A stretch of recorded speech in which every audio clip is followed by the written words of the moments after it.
नमस्कार दोस्तों, जय हिंद, जय भारत, वंदे मातरम।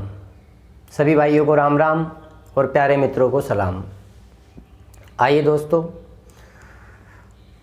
क्षेत्रफल में आगे की कहानी को शुरू करते हैं। फटाफट से जुड़ जाइए सभी, जल्दी से वीडियो को लाइक और शेयर कर दो, अलग अलग ग्रुप में भेज दो आप जिन जिन ग्रुपों से जुड़े हुए हैं, जिससे स्टूडेंट को पता चल जाए क्लास चालू हो गई है। जल्दी कीजिए, वीडियो सही चल रहा है, किसी प्रकार की कोई प्रॉब्लम तो नहीं है, ये बता दीजिए। सही चल रहा है, कोई प्रॉब्लम नहीं है। आज कल थोड़ा सा स्पीड में प्रॉब्लम था इंटरनेट में, पर आज ठीक है, कोई दिक्कत वाली बात नहीं है। तो आइए दोस्तों, करें शुरू। समबाहु त्रिभुज हम लोगों ने स्टार्ट कर दिया था मेरे प्यारे दोस्तों, और समबाहु त्रिभुज में आगे बढ़ते हैं। और मैंने कल की क्लास में तो बहुत छोटी छोटी बातें आपको बताई थी, जो कि हमने व्रत में और वर्ग में भी पढ़ ली थी। आज हम कुछ बहुत इंपॉर्टेंट बात हैं, उन पर ज़रा बातें करेंगे, ध्यान से समझना। मेरे प्यारे दोस्तों,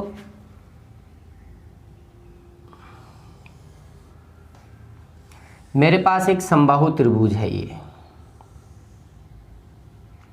अब ये समबाहु त्रिभुज है तो इसकी तीनों साइड बराबर होंगी। अब मैं समबाहु त्रिभुज के अंतर्गत अंदर एक अंतःवृत्त बनाऊंगा, और जब भी अंतःवृत्त की बात होगी, ऐसा ही अंतःवृत्त हमने वर्ग में भी बनाया था, आयत में भी बनाया था। अगर मैं समबाहु त्रिभुज के अंदर अगर मैं एक वृत्त बनाऊं बड़े से बड़े आकार का, तो वो इसकी तीनों साइड को स्पर्श करेगा। और मैंने कुछ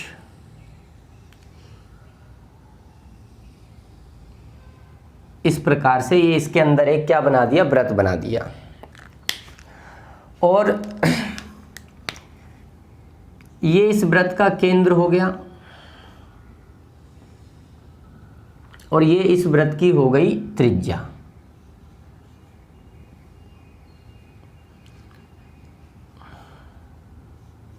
आर, इसको मैं लिख देता हूं इन, ये इसकी त्रिज्या हो गई। तो हमारे पास एक समबाहु त्रिभुज है, ए बी और सी। बहुत महत्वपूर्ण है, ये ध्यान रखना, एग्जाम में आने वाली चीज है। अगर हम किसी भी समबाहु त्रिभुज के अंदर कोई अंतःवृत्त बनाते हैं, तो मेरे प्यारे दोस्तों, उस अंतःवृत्त की जो त्रिज्या होगी, उस अंतःवृत्त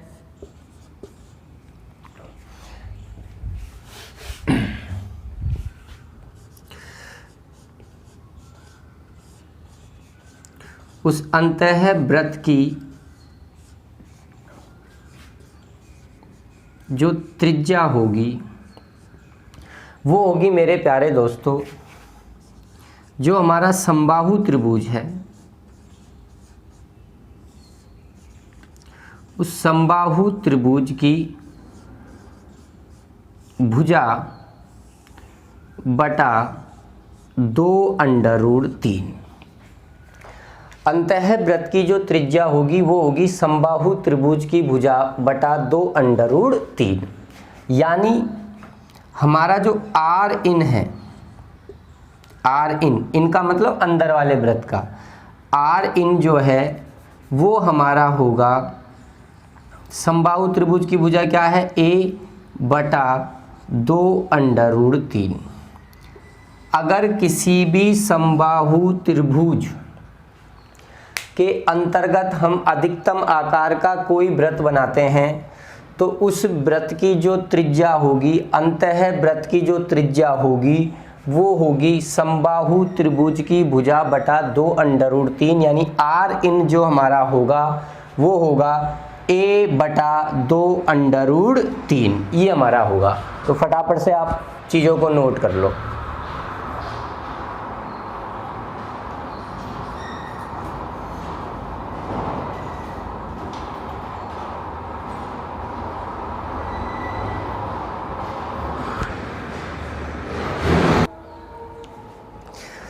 आगे बढ़े दोस्तों, अब ये कैसे आया, इसका प्रूफ भी अगर आप चाहो तो देखो, यहाँ से हम इसको मिलाएंगे, ठीक है, तो ये 90 डिग्री का कोण बनाएगी। देखो यहाँ ये 90 डिग्री का कोण है, हालांकि प्रूफ की आपकी ज़रूरत नहीं है। 90 डिग्री का कोण क्यों है, ये भी एक कंसेप्ट है हमारा कि अगर हम कोई वृत्त है और हम उस वृत्त की कोई स्पर्श रेखा खींचें, तो स्पर्श रेखा को अगर ये स्पर्श बिंदु है तो स्पर्श बिंदु को वृत्त के केंद्र से अगर मिलाएं तो वहाँ हमेशा 90 डिग्री का कोण बनता है। तो ये 90 डिग्री का कोण हो गया। तो 90 डिग्री का कोण अगर हम इसको यूँ आगे मिलाएंगे, ये 90 डिग्री का कोण है, ये पूरा मिला देंगे, तो पूरा मिलाने पर जो है ये इसकी माध्यिका बन जाएगी समबाहु त्रिभुज की। बनेगी कि नहीं बनेगी बोलो। और अगर ये समबाहु त्रिभुज की माध्यिका बन जाएगी तो थोड़ा सा कंसेप्ट होता है माध्यिका के अंतर्गत। माध्यिका में कंसेप्ट होता है मेरे प्यारे दोस्तों कि जो ये जो है इस समबाहु त्रिभुज का केंद्रक कहलाएगा, ठीक है, ये ज्योमेट्री के कंसेप्ट है। और केंद्रक जो है माध्यिका को 2:1 में बांटता है। ये ऊपर वाली 2 है तो ये वाली r इन हमारी 1 हो जाएगी।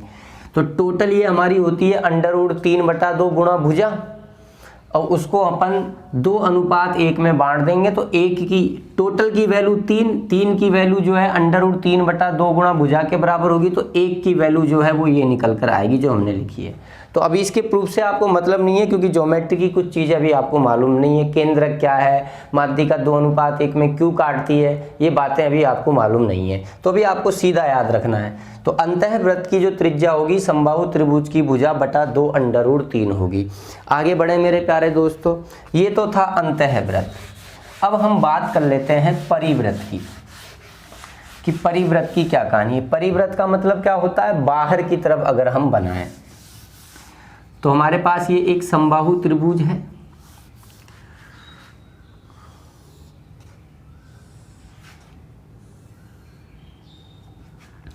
जिसकी ये साइड भी ए, ये साइड भी ए, ये साइड भी ए। अब इसके बाहर हम वृत्त बनाते हैं जो इसके तीनों शीर्षों से गुजरता हुआ जाए। तो मैंने एक वृत्त बनाने का प्रयास करता हूं।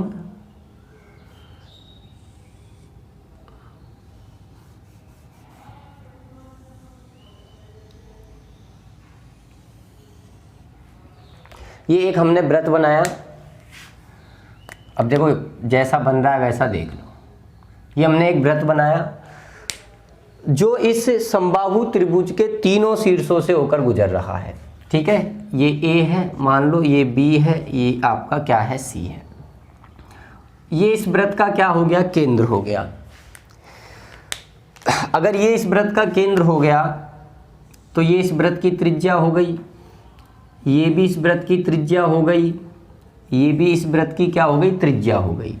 इसे हम बोलते हैं आर, लिख देता हूं मैं।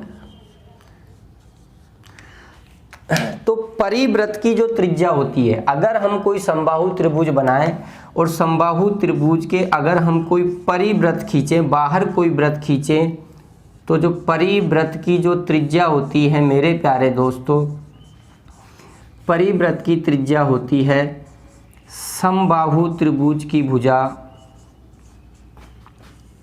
समबाहु त्रिभुज की भुजा बटा √3, ये होती है समबाहु त्रिभुज की भुजा बटा √3। यानी कि अगर मैं आपसे कहूँ आर आउट, आउट का मतलब बाहर, तो आर आउट क्या होगा, समबाहु त्रिभुज की भुजा क्या है, ए है, ए बटा √3। तो ये आपको याद रखनी है दोनों की दोनों चीज़ें। तो आर इन जो होता है, अंतःवृत्त की त्रिज्या जो होती है वो प्यारे दोस्तों क्या होती है, ए बटा 2 √3, और बाह्य वृत्त की परिवृत्त की जो त्रिज्या होती है वो होती है ए बटा √3। फटाफट से नोट कर लो चीज़ों को। चलिए आगे बढ़े मेरे प्यारे दोस्तों। तो ये आपको याद रखना है सीधा। अब मान लो वो हमसे इसी कंसेप्ट के ऊपर बात कर ले, हमसे कहे भाई एक समबाहु त्रिभुज है और हमसे कहे कि उस समबाहु त्रिभुज के अंतर्गत भी अंतर्गत वृत्त बना दो और उसके परिग्रत भी आप क्या बना दो, वृत्त बना दो। अंदर भी वृत्त बना दो, उसी के बाहर भी वृत्त बना दो। और वो हमसे कहे कि बताओ अब इन दोनों वृत्तों की त्रिज्याओं का अनुपात क्या होगा, व्यासों का अनुपात क्या होगा, परिधियों का अनुपात क्या होगा, या पूछ ले इनके क्षेत्रफलों का अनुपात क्या होगा। मेरे प्यारे दोस्तों, क्षेत्रफलों का अनुपात बहुत महत्वपूर्ण है, कई बार एग्जाम में आ चुका है, तो आइए समझिए। ऐसी ही कहानी आपको अगर मालूम हो तो वर्ग में भी पढ़ाई थी। अंतःव्रत और परिव्रत, अंतःव्रत और परिव्रत, उन दोनों के बीच दोनों की त्रिज्याओं, परिधियों, व्यासों और क्षेत्रफलों का अनुपात मैंने आपको बताया था। याद है कि नहीं है, बोलो, बोलिए याद है कि नहीं है। शायद मेरे हिसाब से आप सभी को याद होगा। चलिए आगे बढ़े तो समझना।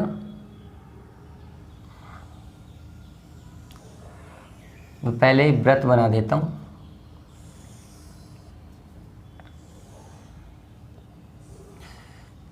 तो ये समबाहु त्रिभुज की भुजा मैंने ए मान ली।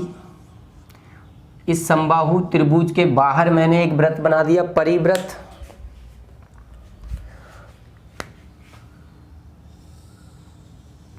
और ये मैंने इसके बना दिया अंतर्गत व्रत, ठीक है। और ये इस व्रत का हो गया केंद्र। अब आप मुझे बताइए यहां पर आर इन क्या होगा। आप कहोगे आर इन होगा समबाहु त्रिभुज की भुजा ए बटा 2√3, यही होगा ना। मुझे बताइए आर आउट क्या होगा, बाहर के वृत्त की त्रिज्या क्या होगी। आप कहोगे अभी आपने बताया था a बटा √3। अब वो हमसे इनकी त्रिज्याओं का अनुपात पूछ ले। अंतःव्रत और परिव्रत, इनकी त्रिज्याओं का अनुपात वो हमसे पूछ ले। तो आर इन क्या है मेरे प्यारे दोस्तों, आर इन है a बटा 2√3। आर आउट क्या है मेरे दोस्तों, a बटा √3। √3 से √3 गया, a से a गया, 1 बटा 2 रेशो 1, ये 2 उधर चला जाएगा तो 1:2, ये रेशो आ गया। अब ये रेशो इनकी किसका आया है, त्रिज्याओं का आया है। इन दोनों वृत्तों की त्रिज्याओं का ये रेशो आया है।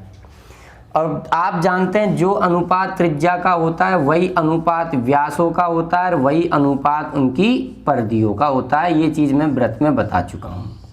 तो अगर समबाहु त्रिभुज के अंतर्गत और परिगत अगर हम व्रत बनाएं तो अंतः और परि जो व्रत है उन दोनों की त्रिज्याओं का, व्यासों का और परिधियों का अनुपात 1:2 होता है। अब हम बात करें क्षेत्रफल की। तो क्षेत्रफल के लिए आप सभी जानते हैं जब त्रिज्याओं का अनुपात मालूम है तो क्षेत्रफलों का अनुपात निकालने के लिए स्क्वायर कर देते हैं। स्क्वायर कर देंगे तो ये आ जाएगा 1:4। ये जो रेशियो आ गया ये इन दोनों वृत्तों के एरिया का रेशियो आ गया। तो समबाहु त्रिभुज के अंतर्गत और परिगत बनाए गए उन वृत्तों के क्षेत्रफलों का अनुपात 1:4 आता है। तो अब आप अपनी कॉपी में एक नोट बना के ऐसी चीज़ों को इस प्रकार से लिखना कि समबाहु त्रिभुज के अंतःव्रत और परिव्रत की त्रिज्याओं, व्यासों और परिधियों का अनुपात 1:2 होता है और क्षेत्रफलों का अनुपात 1:4 होता है। 1:4 होता है। फटाफट से नोट कर लीजिए। याद है कि नहीं है, बोलो। कुछ याद आया। वर्ग में क्या था, वर्ग के अंतर्गत और परिगत बनाए गए वृत्तों के क्षेत्रफलों का अनुपात कितना होता है, 1:2 होता है। याद आया कुछ। और समबाहु त्रिभुज में होता है 1:4। चलिए फटाफट से चीजों को नोट कीजिए।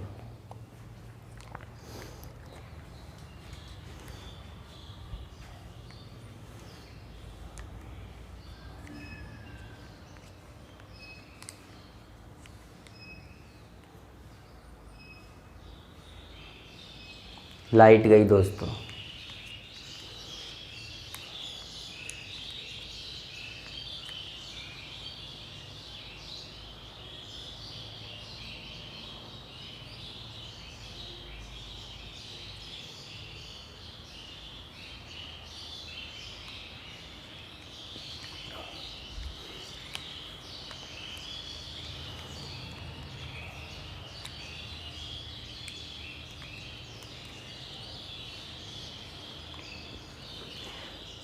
नोट कर लिया प्यारे दोस्तों। चलिए आगे बढ़े। अगला कंसेप्ट क्या है समझना। वो हमें कहे कि एक समबाहु त्रिभुज है, उस समबाहु त्रिभुज की भुजा ए है, और हमसे कहे कि साहब समबाहु त्रिभुज के अंतर्गत और परिगत हमने व्रत बना दिए। ठीक है, अंतःव्रत ये बना हुआ है, परिव्रत आपसे बना हुआ है। अब वो आपसे कहे कि आप हमें ये बता दीजिए कि जो अंतःव्रत है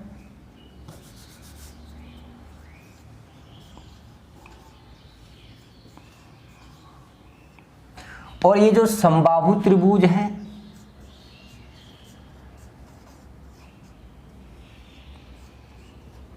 और एक जो आपका परिव्रत है, इन तीनों के क्षेत्रफलों का अनुपात बताओ। यानी अंतःव्रत और परिव्रत के साथ साथ बीच में समबाहु त्रिभुज भी उसने ले लिया, समबाहु त्रिभुज भी ले लिया। आपसे कहे एक समबाहु त्रिभुज के अंतः और परिगत व्रत बनाए गए, बताइए अंतःव्रत, समबाहु त्रिभुज और परिव्रत के क्षेत्रफलों का अनुपात कितना होगा, क्षेत्रफलों का अनुपात कितना होगा, ऐसा वो आपसे पूछ ले। तो आइए बड़ी आसानी से जवाब देते हैं। बताइए अंतःव्रत क्या होगा, अंतःव्रत का क्षेत्रफल क्या होगा। आप कहोगे sir pi r square, pi r square, इनका आर इनका स्क्वायर, अंदर वाले व्रत के लिए अपन आर इन लिखते हैं। समबाहु त्रिभुज का क्षेत्रफल आप कहोगे सर √3/4 गुणा समबाहु त्रिभुज की भुजा का स्क्वायर, समबाहु त्रिभुज की भुजा ए मानी है। परिव्रत की बात करें, परिव्रत क्या होगा, pi r square, pi r square, कौन सा, आउट, बाहर की त्रिज्या का स्क्वायर। रेशियो निकालना है। आर इनका मान क्या है, आपको मालूम है आर इनका जो मान है वो है a/2√3, तो 22/7। आर इनकी जगह हमने उसकी वैल्यू रख दी, आर इनका मान है a/2√3, उसका स्क्वायर करेंगे तो a का स्क्वायर बटा 2 का स्क्वायर 4, √3 का स्क्वायर 3, तो 4 तिया 12। रेशो √3/4 a स्क्वायर, इधर आपका 22/7। आर आउट क्या है, a/√3, इसका ये मान उठा के यहाँ रख देंगे, स्क्वायर करेंगे तो a स्क्वायर √3 का स्क्वायर क्या हो जाएगा मेरे प्यारे दोस्तों, 3 हो जाएगा। a स्क्वायर से a स्क्वायर कैंसिल हो गया, और कुछ है सब में जो कट रहा हो, नहीं, ऊपर नीचे देख लो, ये कट रहा है 2 से 11 बार, 2 से 6 बार, इधर नहीं, तो इधर आपका आ गया 11/7 का 42, इधर आपका आ गया √3/4, और इधर आपका आ गया 22/7 या 21। क्या कभी अनुपात भिन्न में होता है, आप कहोगे नहीं। और अनुपात जब भिन्न में नहीं होता तो उसे हम सरल करते हैं। सरल कैसे करते हैं वो मैं आपको सिखा चुका हूँ। नीचे की संख्याओं का एलसीएम लेते हैं, तो 42, 4 और 21 का एलसीएम क्या आएगा बोलो, इनका एलसीएम आएगा 84। उस एलसीएम से इन सब को गुणा कर देते हैं, तो एलसीएम इनका 84 आ गया, 84 से गुणा कर देंगे, तो इसको 84 से गुणा करेंगे तो 42 दूआ 84, 11 दूआ 22। रेशो इससे गुणा करेंगे तो 21 चौका 84, 21 बार कट गया तो 21√3, 21 चौका 84 तो 22 चौका 88, और यही आपका आंसर आ गया। ये रेशो आ गया इनके क्षेत्रफलों का, 22:21 √3:88। तो फटाफट से नोट कर लो, क्वेश्चन बना लो या नोट बना लो, जैसे भी ये समबाहु त्रिभुज के अंतर्गत और परिगत व्रत बनाए जाएं तो अंतःवृत्त, समबाहु त्रिभुज और परिवृत्त के क्षेत्रफलों का अनुपात 22 अनुपात 21 अंडर रूट 3 अनुपात 88। नोट कीजिए फटाफट से, जल्दी से नोट करो, स्क्रीनशॉट लेना है स्क्रीनशॉट लो, जैसा भी आपकी इच्छा है वैसे। और ये सारी चीज़ें बहुत ही इम्पोर्टेंट हैं, ठीक है प्यारे दोस्तों, बहुत ही इम्पोर्टेंट है।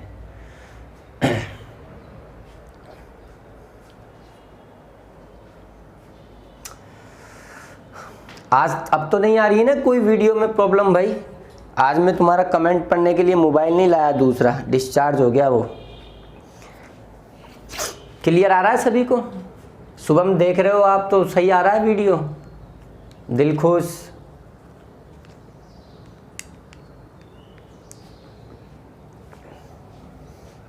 वीडियो वाइटनेस वगैरह ठीक है बोर्ड की?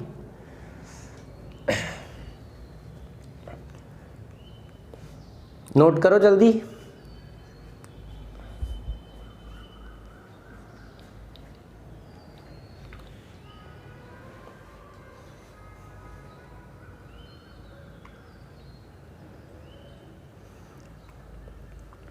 अब देखो अंतःवृत्त और परिवृत्त के क्षेत्रफलों का अनुपात मैंने क्या बताया था, 1 अनुपात 4। तो देखो इसको हटा दो समबाहु को, 22 और 88, तो 22 एकम 22, 22 चौका 88। देखो वही आया ना 1 अनुपात 4। चलो अगली बात करते हैं, आगे की कहानी हमारी क्या है उस पे भी हम चर्चा करते हैं।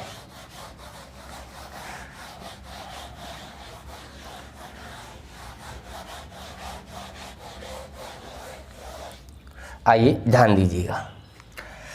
तो समबाहु त्रिभुज जिसकी भुजा A है, उसके अंदर भी हमने एक वृत्त बनाया, उसके बाहर भी हमने एक वृत्त बनाया। अब ये दोनों वृत्तों का केंद्र एक ही है, तो दोनों सकेंद्रीय वृत्त हो गए। अब वो हमसे कहेगा कि इन दोनों वृत्तों के बीच में जो ये चंद्राकार ये जो भाग बना हुआ है, या आप इसको रास्ता कह लो, कुछ भी कह लो, ये जो भाग दोनों वृत्तों के बीच में समबाहु त्रिभुज के अंतर्गत और परिगत जो हमने वृत्त बना रखे हैं, उन दोनों वृत्तों के बीच में, दोनों वृत्तों के बीच में जो भाग बचा हुआ है उस भाग का हमसे क्षेत्रफल पूछ ले, या इन दोनों वृत्तों के मध्य ये जो रास्ता बना हुआ है इस रास्ते का हमसे क्या पूछ ले प्यारे दोस्तों, क्षेत्रफल पूछ ले। तो फिर हम क्या करेंगे? अब याद करो, ऐसा वर्ग में भी कराया था, याद आया कुछ? वर्ग में कराया था कि नहीं कराया था? क्या कराया था वर्ग में, मालूम है किसी को? मालूम है क्या मेरे प्यारे दोस्तों? मालूम होना चाहिए। क्या लिखाया था? 11/14 गुणा वर्ग की भुजा का स्क्वायर लिखाया था ना। आइए देखते हैं समबाहु त्रिभुज में क्या आएगा। तो इस मध्य के भाग का अगर हमें क्षेत्रफल निकालना है, मध्य भाग का क्षेत्रफल निकालना है, तो प्यारे दोस्तों ये तो आपका अंदर का वृत्त हो गया जिसकी त्रिज्या हो गई a/2 अंडर रूट 3। ये बाहर का वृत्त हो गया जिसकी त्रिज्या है a/√3। अगर मैं बड़े वृत्त के क्षेत्रफल में से छोटे वृत्त का क्षेत्रफल घटा दूं तो बताओ, जो मैंने अभी भाग छायांकित कर रखा है रेड कलर से, उस मध्य भाग का ही तो क्षेत्रफल आएगा। तो अगर मुझे इस मध्य भाग का क्षेत्रफल निकालना है, मुझे मध्य भाग का अगर एरिया निकालना है तो सीधी सी बात है,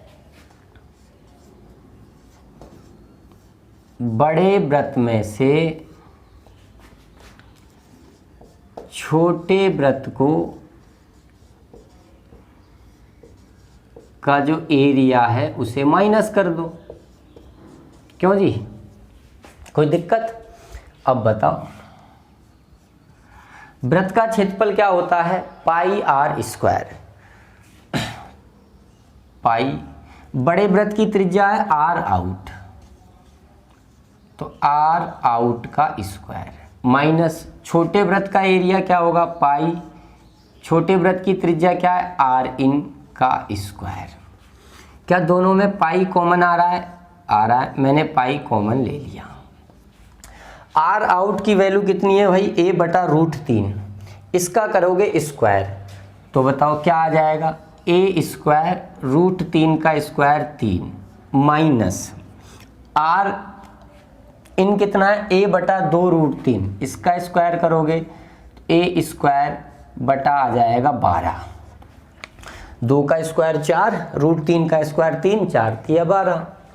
एलसीएम ले लीजिए आप, यहाँ पे एलसीएम आपका आ जाएगा कितना 12, तो 3 चौका 12 और इधर आएगा 1, तो 4a स्क्वायर में से 1a स्क्वायर घटाओगे तो 3a स्क्वायर आ जाएगा, तो उसको मैं इधर लिख देता हूँ 3 पाई a स्क्वायर, नीचे आपका चल रहा है 12, ये कट गया 3 से 4 बार, ये आपका आ गया पाई a स्क्वायर बटा 4। पाई का मान भी मैं 22 बटा अगर 7 रख दूं मेरे प्यारे दोस्तों,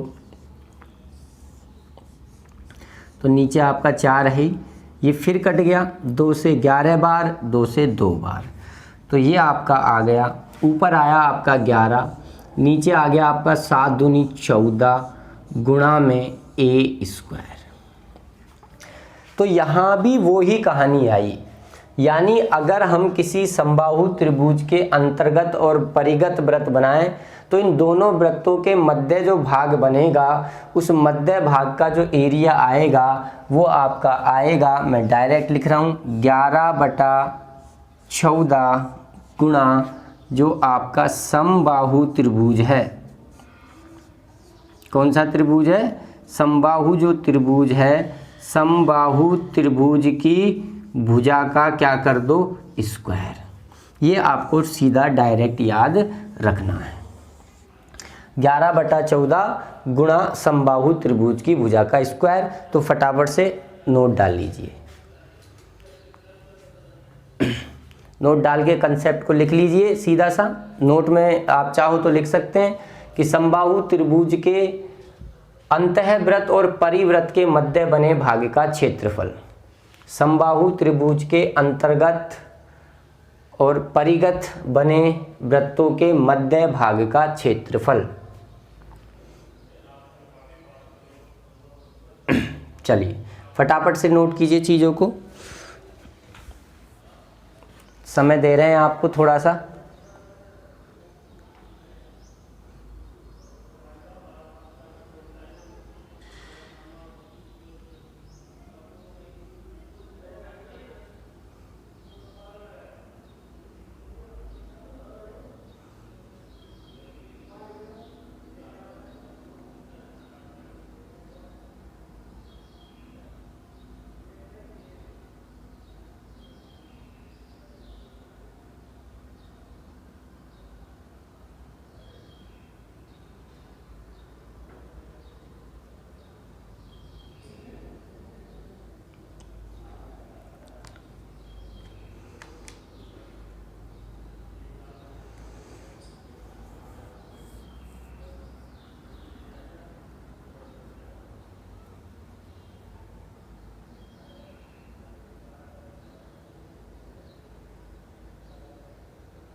लिख लिया सभी ने, बढ़े आगे दोस्तों।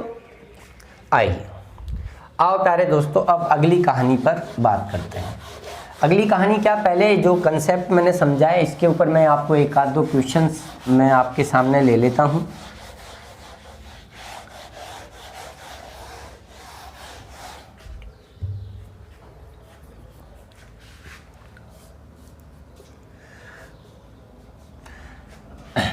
आइए समझना, जैसे मैंने एक क्वेश्चन लिया, मैंने कहा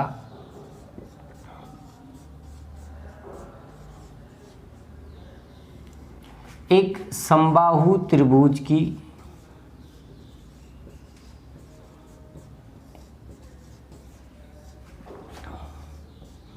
भुजा की माप 30 सेंटीमीटर है।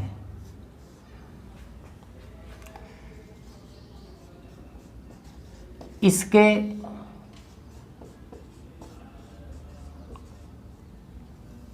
परिवृत्त और अंतःवृत्त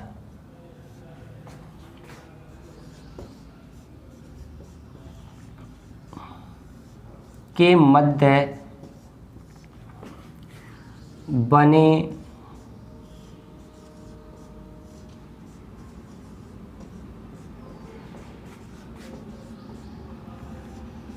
भाग का क्षेत्रफल बताइए। कितना सिंपल क्वेश्चन, अगर आपको वो याद है तो एक समबाहु त्रिभुज है, उसकी भुजा की माप आपको 30 सेंटीमीटर दे रखी है, उसके परिवृत्त और अंतःवृत्त के मध्य बने भाग का क्षेत्रफल आपसे पूछा है। बड़ा आसान है, अभी लिखाया था 11/14 गुणा समबाहु त्रिभुज की भुजा का स्क्वायर। तो 11/14 गुणा आपका 900 हो गया, 2 से कट रहा है, काट दीजिए, 2 से 7 बार और 2 से आपका कट गया 450 बार। 11 से मल्टीप्लाई कर लीजिए, 0, 55, 44 और 5 49 बटा में आपका आ गया 7, 7 से काट दो, 7 7 49, ठीक है, फिर भाग टूटेगी 0, फिर 7 7 49, 1 बच गया, तो 700 सही 1/7 सेंटीमीटर है, तो सेंटीमीटर स्क्वायर, ये आपका आंसर आ गया। तो आसान चीज़ें हैं, बड़ी बातें नहीं हैं, बशर्ते आपको कंसेप्ट याद रहना चाहिए। कंसेप्ट याद है, आसानी से जवाब दे पाएंगे। और बढ़ें आगे, फटाफट से नोट करो।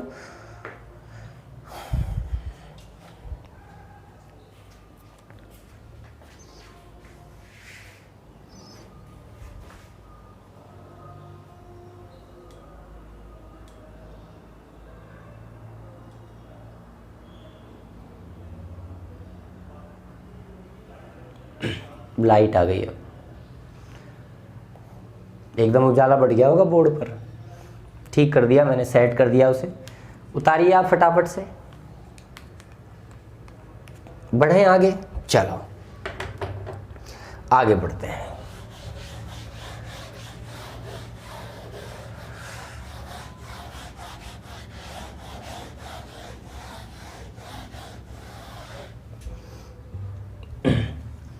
मान लो वो हमें क्वेश्चन दे,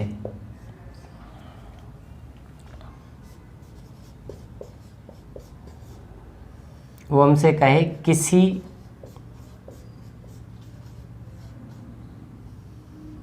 समबाहु त्रिभुज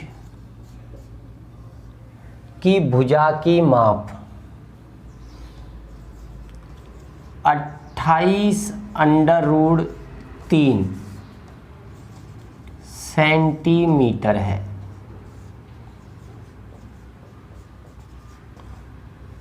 इसके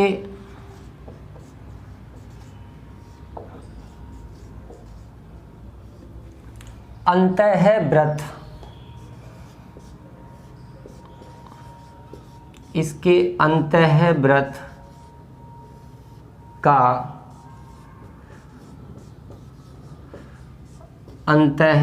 का क्षेत्रफल बताइए।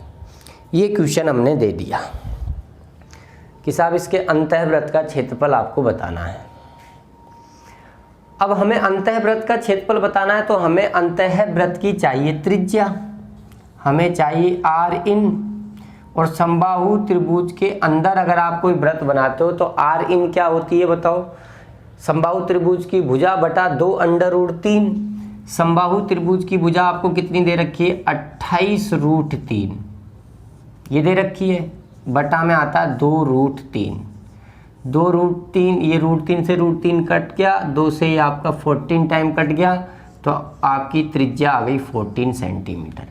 अब अगर आपकी त्रिज्या 14 सेंटीमीटर आ गई तो अब आपको सर्कल का एरिया बताना है, pi r square. Pi r square 14 × 14, 7 से आपका ये 2 बार कट गया, तो ये आपका आ जाएगा 616 सेंटीमीटर स्क्वायर। 22 दूआ 44, 14 चौका 56, 14 चौका 56, 56 और 5 61, 616 सेंटीमीटर स्क्वायर आपका आंसर आ जाएगा। तो फटाफट से चीज़ों को नोट करो।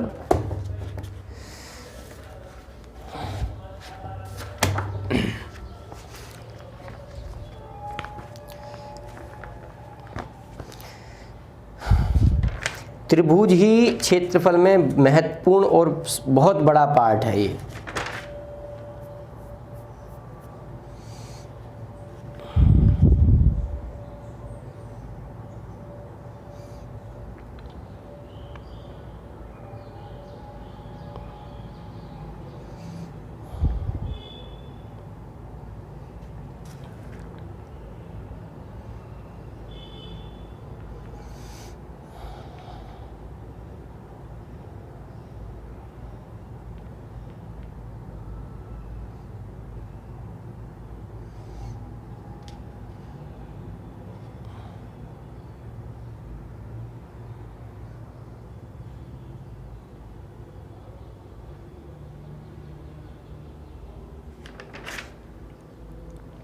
लिख लिया सभी ने? आगे बढ़े प्यारे दोस्तों।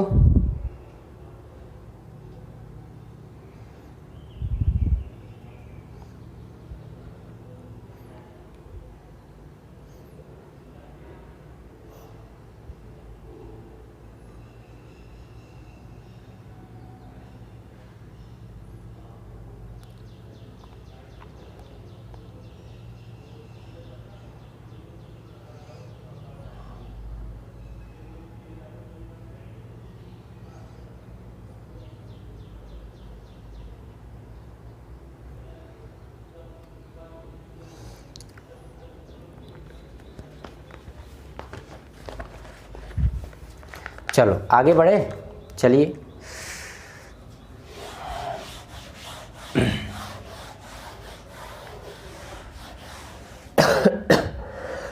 अगला क्वेश्चन देखते हैं।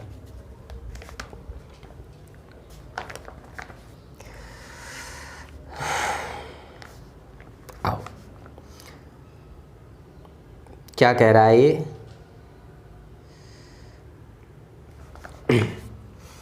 ये कह रहा है साहब नेक्स्ट क्वेश्चन में एक समबाहु त्रिभुज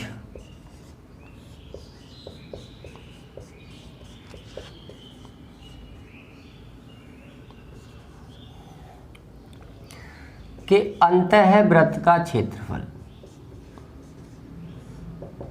एक समबाहु त्रिभुज के अंतःवृत्त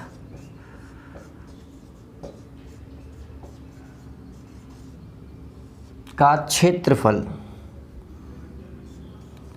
462 सेंटीमीटर स्क्वायर है। आपसे पूछा है इस त्रिभुज का परिमाप बताइए। इस त्रिभुज का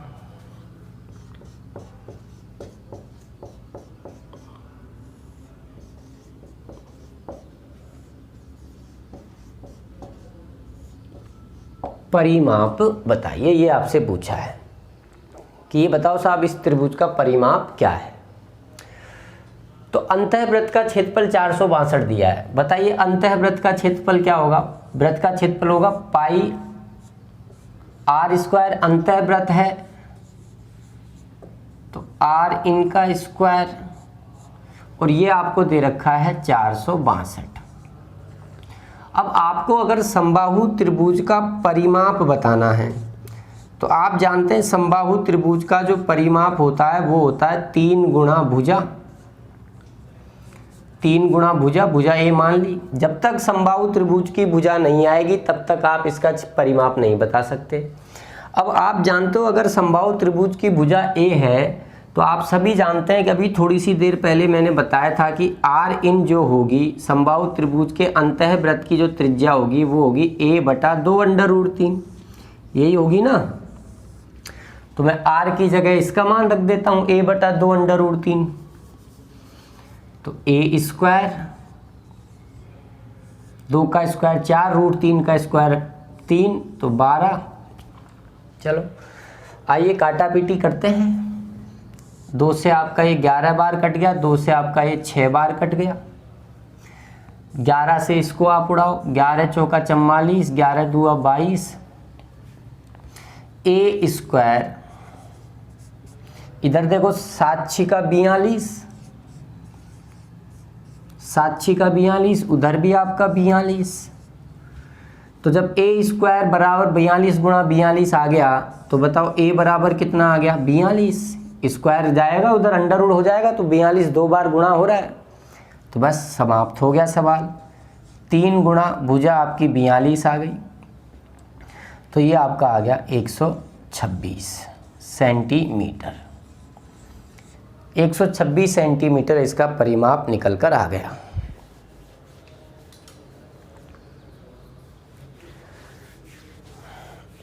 नोट करो फटाफट, जल्दी करो प्यारे दोस्तों,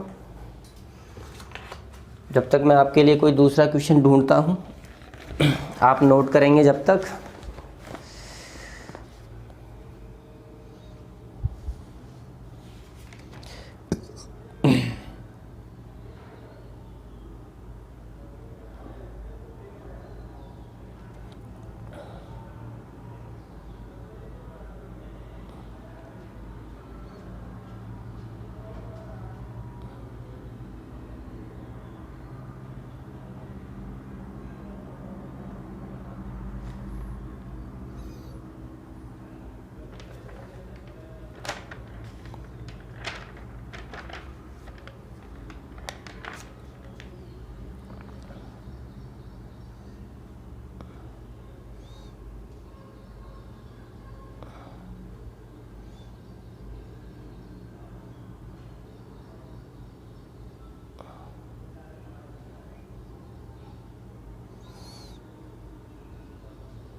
बढ़े दोस्तों आगे, चलिए आगे बढ़ते हैं, कुछ और क्वेश्चंस ले लेते हैं।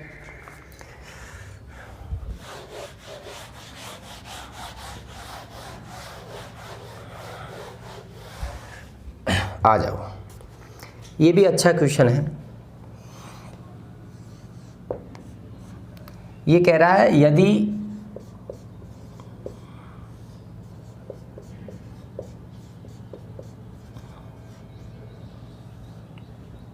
समबाहु त्रिभुज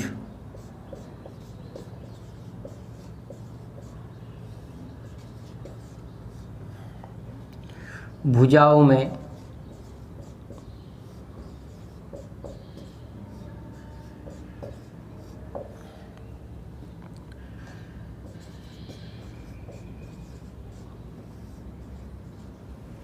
क्रमशः 20%,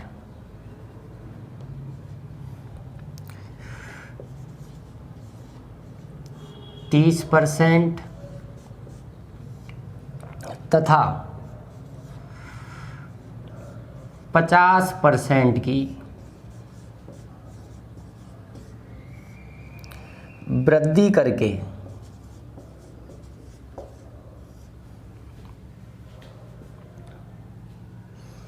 एक नया त्रिभुज बनाया जाए, वृद्धि करके एक नया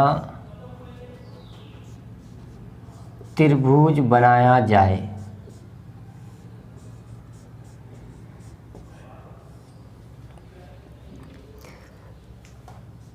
तो परिमाप में वृद्धि बताइए।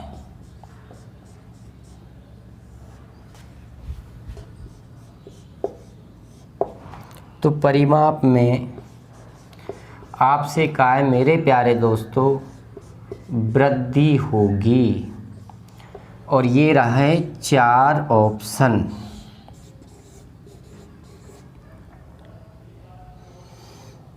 25%,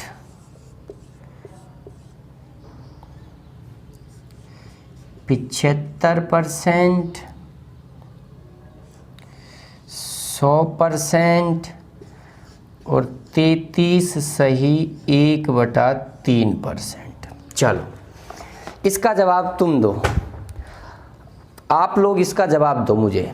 इस क्वेश्चन का जवाब दीजिए। समबाहु त्रिभुज की भुजाओं में क्रमशः 20%, 30% और 50% की वृद्धि करके एक नया त्रिभुज बनाया जाए तो उसके परिमाप में कितनी वृद्धि हो जाएगी। आंसर आपको परसेंटेज में ही देना है, आंसर तुम्हें परसेंटेज में ही देना है। दो देखो कितने लोग इसका जवाब दे पाते हैं।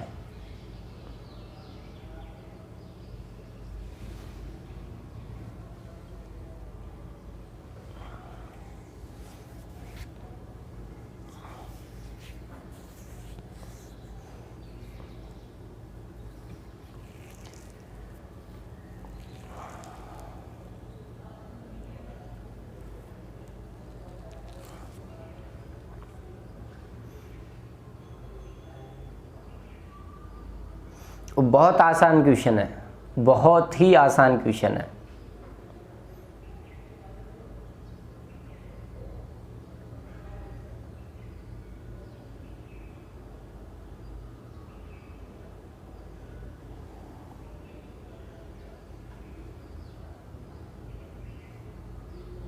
आइए देखिए, मिलान करना अपने आंसर का।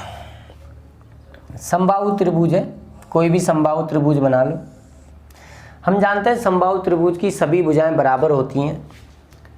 तो मैंने मान ली ये वाली भुजा 100 है, ये वाली भुजा 100 है, ये भी 100 है। 100 क्यों मान रहा हूँ आप सभी समझ रहे होंगे, क्योंकि जब अगर मैं इसकी भुजाओं को 100 मान लूँगा तो परसेंटेज वृद्धि को मैं 100 में सीधा लिख दूँगा। तो बताइए इसका परिमाप कितना आ गया, 300। अब हमने इसकी भुजाओं में वृद्धि करी, वृद्धि करेंगे तो थोड़ा बड़ा त्रिभुज बनेगा। 20%, 30%, 50%। तो मान लो इसमें हमने 100% की वृद्धि करी, 20 की करी इसमें,